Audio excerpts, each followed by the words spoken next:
Hello, everyone. My name is Nate Tennant. I am a principal product manager on our SharePoint team. I'm here today to talk about our business process and automation space. I'm going to showcase three new feature areas that I'm really excited about that help you bring really any business process to life, whether it's a simple tracking tool, managing client documents, all the way up to building an enterprise grade app. I'm going to show you how you can assemble these pieces, tailor them to your needs, and help get really any user going with automation quickly. Let's go ahead and jump into the demo. You'll see here I have my client document library. Now, I live in this library every day. I'm in reviewing files, assigning owners, updating dates or status, sending out approval requests, which works really well for me as the content manager. But a lot of times I'm working with either vendor teams or contractors where I just need them to go in and upload a document. This is where I have a form I've set up for the library.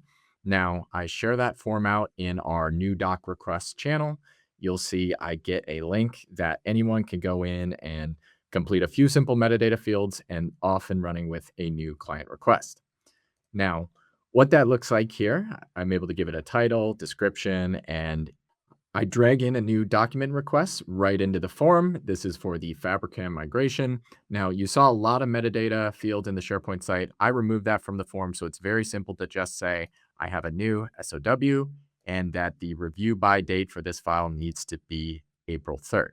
Let's go ahead and click submit, and the file is on its way to the SharePoint library. So if I come back to my SharePoint library, one of the things I want to do is be able to let my team know as soon as new client documents are uploaded.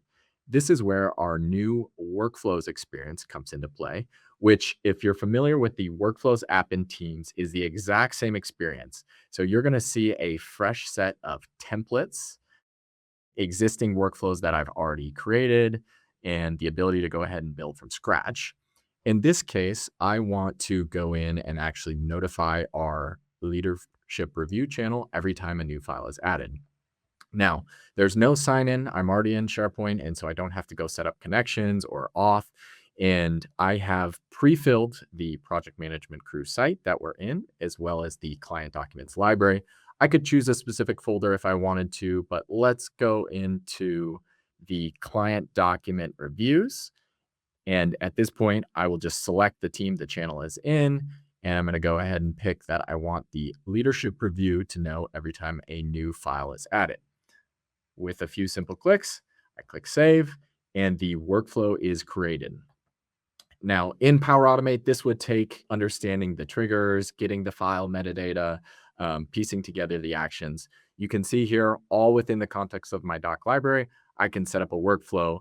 And if I go back to my workflows, I will show you what this looks like. I have one that I built a couple days ago, so we can take a look.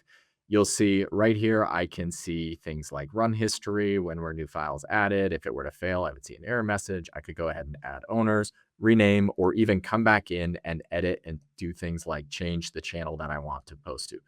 Really cool way to build simple workflows that help you and your colleagues collaborate. And if we go over to Teams in the leadership review channel again, you're going to see an adaptive card automatically sent by workflows. That was that new Fabricam migration file that we uploaded. Quick details, direct link to the item.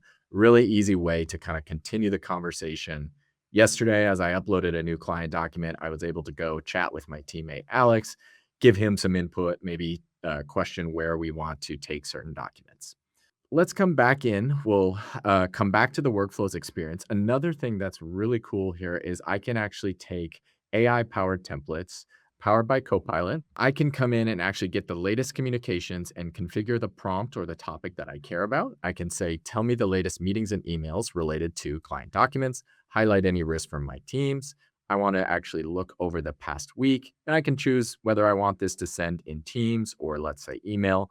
And then I want this just every Friday so that I can kind of get a nice end of the week recap of what's going on, what I might have missed. Go ahead, again, click save. I'm going to have a AI workflow delivered right to my inbox at the end of every week, knowing all of the meetings, communications, emails that might pertain to me and my team's process around client documents. Another thing that I could do, if I'm not finding a template or an AI workflow that I want to use, I can actually come in and build from scratch.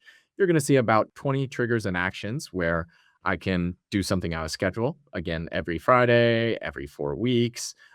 I can come in and look at the SharePoint triggers for a file is created, updated, things in Outlook, as well as Teams. Since we're in SharePoint, let's say a new list item is created. Maybe I have a parallel list around roadmap tracking. I actually want to go ahead and create a planner task. Again, that really simple kind of Mad Lib, fill out the details, easy way to start to bring these workflows into your files. Let's come back into our list. And the next thing I want to showcase is actually what you'll see here in the top actions column. So in the past, you would have had to do custom formatters, edit the JSON. You could make buttons or kind of custom features for yourself like this. In the last couple months, we've brought what we call quick steps as a new column type. And so I can do things like, let's say there's a file that I actually want to mark for review. Now, I could go in and update that value, or I use my quick step, which automatically sets the status to under review. It also puts me as the owner or the current user. If someone else uses this quick step, they'll be added as the owner. So really quick way to save myself some clicks. Again, I'm in updating documents all day, every day. If I can save myself kind of a few clicks, that adds up over the course of the day. Another cool thing I can do is actually predefine a folder where I want to send completed documents. So we have our completed folder up here. And when things are marked as completed, I can go ahead and click this. And again, one click, I'm not choosing folders, and this file is off and moving to the completed folder. You'll notice with the quick step column that not all of the actions actually show up for every item. So I can go in and conditionally choose when things appear. If we edit this column, you'll see the ability to change colors, add more quick steps. And then if I go in and I'll show you, I want to actually only have the move to completed folder show when the status is complete. Not bogging down my library with a bunch of unnecessary buttons, but really helping me and my users complete the task at hand. Another favorite feature of mine is actually how we bring in our AI features right into the library. And so I could go and use the floating action button here and actually describe the prompt or kind of summarize files, ask questions, ask SharePoint to kind of make updates for me. But what I've done with a quick step as well is actually pre-canned my favorite prompt and saved it in the column. So myself or anyone can go in and use this in a way that's going to reuse a prompt that I've tailored. Here's just a simple one that I want to take the selected file, prepare a brief mitigation strategy, update a notes column, which I'll show you in a sec, and keep that brief. We don't need to kind of be exhaustive here. I just want to give my team a quick snapshot of what the risk might be. And you're going to see SharePoint has actually gone through, looked at the individual file that I selected the button in the row for, and it's come back, reviewed the statement of work, key risks, and it made a brief update in our notes column. So let's take a look. You're going to see I have a nice emoji kind of highlighting that we need clear scope boundaries, establish a formal change control process. And this is something I could do a number of different ways. But the cool thing here is I define the prompt once.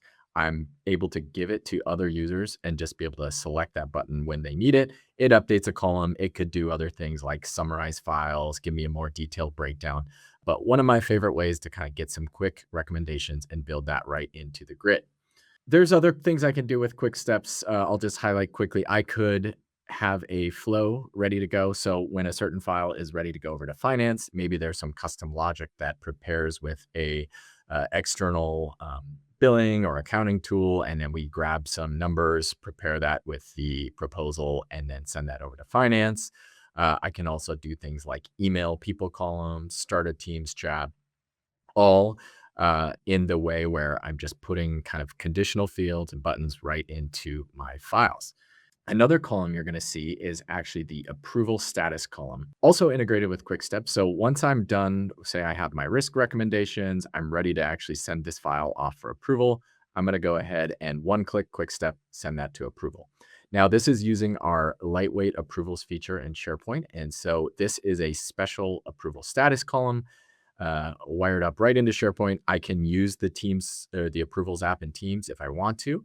Otherwise, I can just go in and complete the details right here. You're going to see I have approvals set up automatically to route to Alex Burst.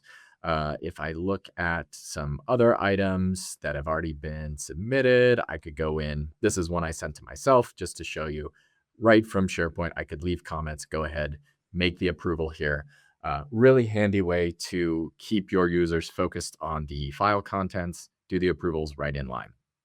So coming back into our document library, just a refresher. So I came in through the menu here and I used the workflows entry point. But if I were to go over to Teams and go to the workflows app, you're going to see the same icon, a very, very similar user experience with a bit of a different set of promoted templates because now we're in the Teams context. So we have more Teams related scenarios. In SharePoint, we show the SharePoint templates, but really familiar.